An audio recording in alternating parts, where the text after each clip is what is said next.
ఒక పట్టణంలో ఒక ధనవంతుడు ఉన్నాడు. అతడు ఊదారంగు సన్నపు నారబట్టలు ధరిస్తూ ఖరీదైన భోజనం తింటూ చాలామంది దాసదాసీ జనంతో విలాస జీవితం గడుపుతుండేవాడు. ప్రతిదినం బహుగా సుఖపడుతుండేవాడు. అతని ఇంటి ముందు వాకిట్లో లాజరు అనే పేరుగల ఒక దరిద్రుడు ఉండేవాడు. అతడు చినిగిపోయిన బట్టలతో, అతని ఒళ్లంతా కురుపులతో, పుండ్లతో నిండినవాడై ధనవంతుని ఇంటి వాకిట పడి ఉండేవాడు. ఆ ధనవంతుని భోజనపు బల్ల మీద నుండి పడే రొట్టె ముక్కలతో ఆకలి తీర్చుకోవాలి అని అనుకుంటాడు. అంతేకాక కుక్కలు వచ్చి ఆ దరిద్రుని కురుపులు నాకే.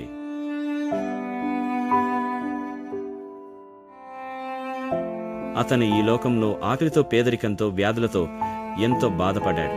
కానీ ఎవరికీ కష్టం కలిగించలేదు. కొన్ని రోజులకు లాజరు చనిపోతాడు.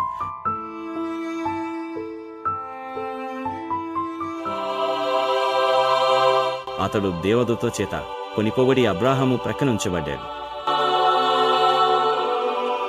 ఒకరోజు ధనవంతుడు కూడా చనిపోయి పాతి పెట్టబడతాడు. అతడు నరకంలో బాధపడుచుంటాడు. ఆ ధనవంతుడు కన్నులెత్తి దూరం నుండి అబ్రాహాము ప్రక్కన ఆనుకొని ఉన్న లాజరును చూచి, తండ్రివైన అబ్రాహామ, నా యందు కనికరపడి తన వ్రేలికొనను నీళ్లలో ముంచి నా నాలుకను చల్లార్చుటకు లాజరు పంపుము, నేను ఈ అగ్నిజ్వాలలో యాతన పడుచున్నాను అని కేకలు వేసి చెప్పాను. అప్పుడు అబ్రాహాము, కుమారుడా, నీవు నీ జీవితకాలమందు నీకిష్టమొచ్చినట్టు సుఖము అనుభవించావు. అలాగే లాజరు తన జీవితకాలమందు కష్టము అనుభవించేనని జ్ఞాపకం చేసుకో. ఇప్పుడు అతడు ఇక్కడ నెమ్మది పొందుతున్నాడు, నీవు యాతన పడుతున్నావు.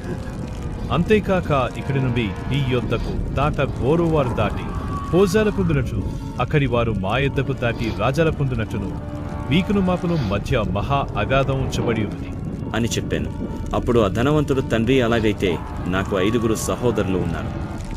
వారు ఈ వేదనకరమైన స్థలమునకు రాకుండా వారికి సాక్ష్యమిచ్చుటకే నా తండ్రి ఇంటికి ఆ లాజరుని పంపవలనని నిన్ను వేడుకొనుచున్నానా నేను. అందుకు అబ్రాహాము వారి యొద్ద మోషేయు ప్రవక్తలను ఉన్నారు, వారి మాటలు వినవలెనని అతనితో చెప్పగా, అతడు, తండ్రివైన అబ్రాహామా, అలాగూ నవ్వుతూ, మృతులలో నుండి ఒకడు వారి యొద్దకు వెళ్ళిన ఎడల వారు మారుమనస్సు పొందుదురని చెప్పాను.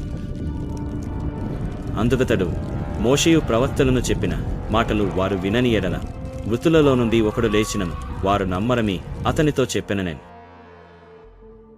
ఇది కథ కాదు, ఆ కాలంలో జరిగిన ఒక యథార్థ గాథ. ఇది మనకు ఒక పాఠం నేర్పుతుంది. ధనవంతుడు సుఖభోగాలు అనుభవించాడు, కానీ తన ముందు ఉన్న లాజరు పట్ల దయచూపలేదు. తనకు అవకాశం ఉన్నా ఎటువంటి సహాయం చేయలేదు. చివరకు ఆ ధనవంతుడు